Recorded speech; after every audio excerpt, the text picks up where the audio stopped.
Balita ko mga bossing, nagpupunta dyan yung mga politiko ngayon sa EDSA. Alam nyo, yan ang malaking kakulangan nung mga nakaraang, nung mga nakaraang mga rally. Oo. Mga nakaraang rally, walang nakikipag-participate na mga politiko. Puros organic na mga noipi. Pero ngayon, pumupunta dyan yung mga politiko. Nagpunta na dyan si Alan Peter Cayetano. Aantayin natin kung sino pa yung mga pupunta dyan na mga politiko. Kung pupunta ba dyan si Senator Bongo. Diba? Pupunta ba siya dyan? Pupunta ba dyan si Amy Marcos? Pupunta ba dyan si Robin Padilla? Pupunta ba dyan sino pa ba yung mga kalyado nila? Pupunta pa dyan si mga babae, yung mga bilyar, pupunta pa dyan. Kasi feeling ko, malaki yung chances mga bossing na itong nangyayari na to sa Pilipinas. Mukhang may mangyayari na. Mukhang may mangyayari na dito. At kinakabahan na sila kasi kung makikita nyo nga, nakita nyo yung thumbnail natin, di ba? Si BBM nakamonitor na. Ewan ko kung ano minomonitor, baka BP niya. Di ba? Ano minomonitor ni Bongbong Marcos, baka minomonitor niya kung natagpuan na ba kung saan niya pinagdalagay yung mga pinagnanakaw niya. Di umano. Di ba? Baka minomonitor niya ngayon kung saan silang bansang tatakbo. Kapag si Liviste nagpunta, yan tama. Sino pa ba? Sino pa ba ang mga nakita natin diyan? Nandiyan na rin sila Harold Respicio. Thank you very much Ate Jing. Hindi pa kami nakauwi. Papunta kami ng Hong Kong. Papunta kami ng Hong Kong ngayon. Waiting lang kami ng flight namin. Ang aming flight ay 6:45. So, before the flight, mag-usap po na tayo tungkol diyan sa mga nangyayaring mga rally diyan sa EDSA. Excited din kami. Magkakaroon din ng rally sa Hong Kong. Kami naman ang pupunta dyan sa rally sa Hong Kong. Eseng 29 shout out. Ate Jing, ikaw ang kuripot mo naman. Minsan na nga lang ako mag-live, ganyan ka pa magpakulay. Ano ba naman yan? Ayusin mo naman yung mga pakulay mo dyan. SG, hindi kayo punta. Baka pumunta kami ng SG. Pero di natin alam kung kailan. As long as Bangag doesn't leave the palace. Pasensya na kayo, English pa rin yung umaano dito English pa rin yung lumalabas na chat. Pero nababasa ko naman. Pero alam nyo, mas mababasa ko yung chat nyo kapag maliwanag, ang dilim pagka ganyan, madilim ang paligid. I don't have any load. Ano ba naman yan, Jing Corpus? Ikaw lang to senior citizen, walang pera. Ano ba naman yan? Nabulaga ba sila sa INC? Oo, nabulaga sila. I'm going to EDSA. Yes, go. Lahat ng mga kababayan natin na nakikita nyong naghihirap kayo, nakakaranas ng paghihirap. Go na kayo diyan sa EDSA. Ano bang purpose ba tayo nagpupunta diyan o ba't kayo gusto magpunta diyan sa EDSA? Ang purpose natin diyan para at least kabahan naman itong mga nasa Malacanang. Nagmo-monitor na daw. Yan ang sinasabi ko kapag ganyan lumalabas si Lisa Lumbao Lisa Lumbao, isa kang malupit na nilalang. Mas malupit ka kay Jing Corpus. Si Jing Corpus ang yaman-yaman. Pero Diyos ko po, kasing kuripot ng buhok niyang kulot. Di ba? Mabuhay. Ang lola ko ay jobless. Okay lang yan, lolang jobless. Okay lang yan. Basta importante, like and share lang. Pasensya na kayo kasi hindi kami makapag-upload ng mga content video, mga content, may mga tayo. Meron tayong mga pinagtatapik-tapik kasi nga dito sa China. Nasa China pa kami. So naka-VPN pa ako. Hindi stable yung internet. Tapos naka-VPN lang kami kaya ganyan. Tapos na mag-speech si Cayetano. Cayetano, magyaya ka na, lahat ng mga taga-tagig, yayain mo na diyan.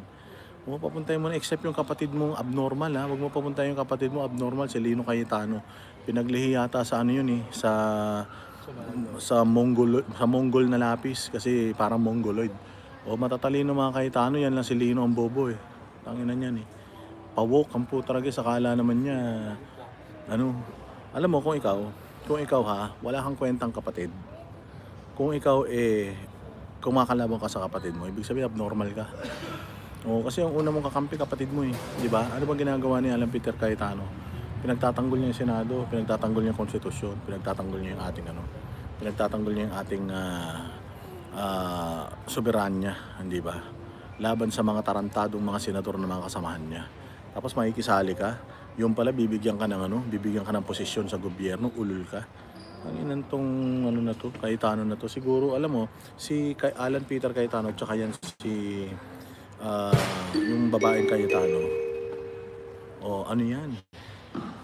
Yan dalawa na yan matino. O yung isa siguro baka yun na nagmana sa nanay nila si Raulo. Kaya ganun. Di ba?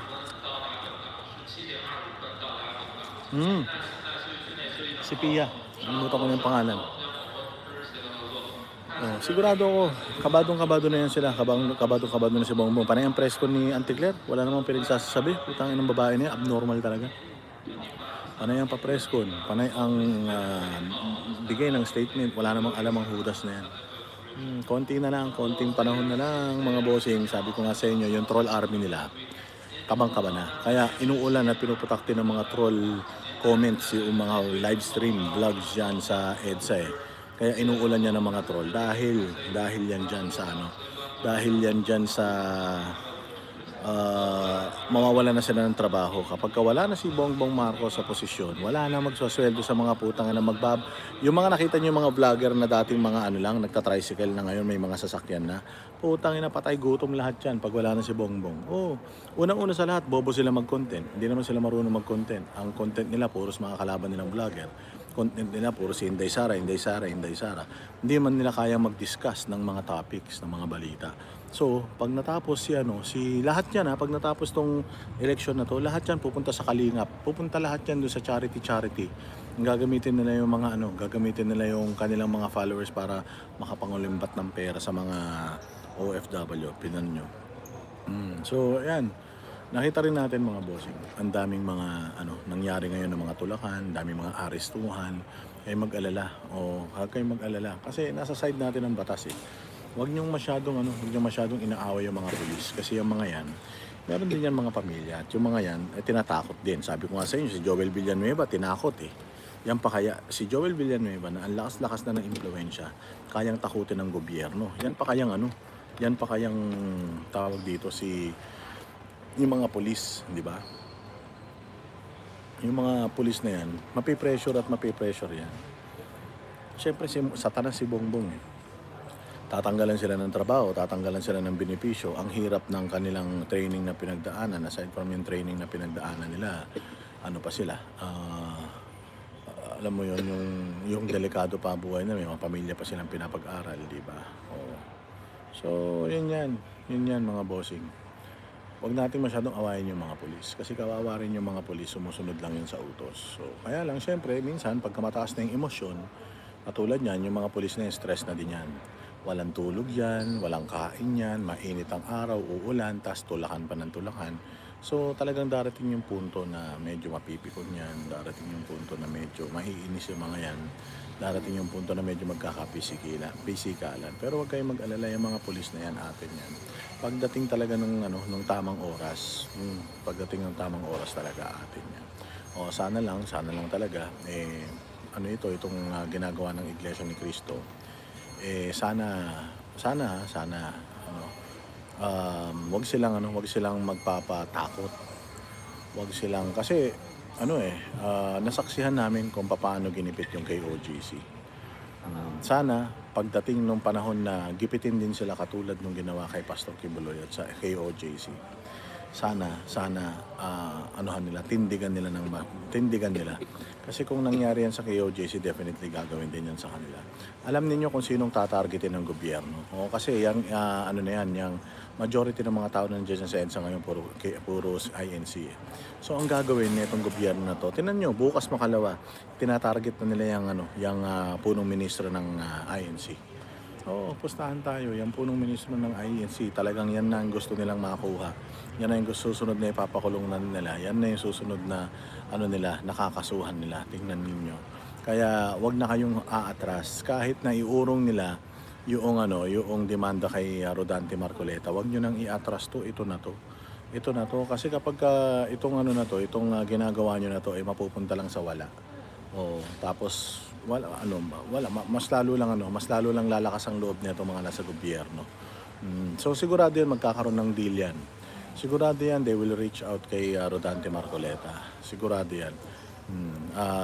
Sana hindi mapa-pressure si Rodante Marcoleta. Well, wala tayo sa posisyon, wala tayo sa kanyang kinatatayuan. Napakadali magsabi na huwag kang sumuko, di bali nang ikulong ka. Pero alam mo, palagay ko naman si Rodante Marcoleta, alam naman niya siguro ang batas at alam naman niya na itong nangyayari na ito ay itong nangyayari na ito ay panggigipit lang sa kanya dahil siya ay lumalaban sa katiwalian. Panggigipit lang ito. Kaya sana lang talaga si Senator Rodante Marcoleta ay maging matatag. Sana lang ay panindigan niya itong mga kanyang tinatayuan.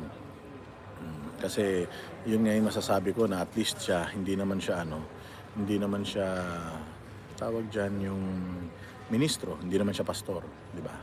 Hindi naman pastor si Marcoleta, pero alam natin na sumusunod siya sa Panginoon, sumusunod siya sa Diyos, aral ng Diyos. And alam natin pag sumusunod ka sa aral ng Panginoon, dapat nagmamahal ka sa bayan. Kami ang boses ng masa, hindi natatakot. Katotohanan lang, di kami nalulunod. Walang bahid ng sismis, lahat ay totoo. Kahit sino ka pa, pag mali ka babanatan ka. Walang pinipili kulay, wala kaming kinikilingan. Basta para sa bayan, kami lalaban.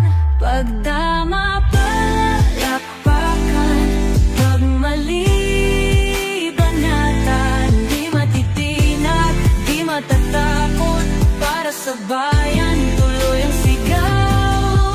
Sa harap ng kamera, walang halong takot. Mga baluktot, lahat kayo'y tutumba. Ang hustisya at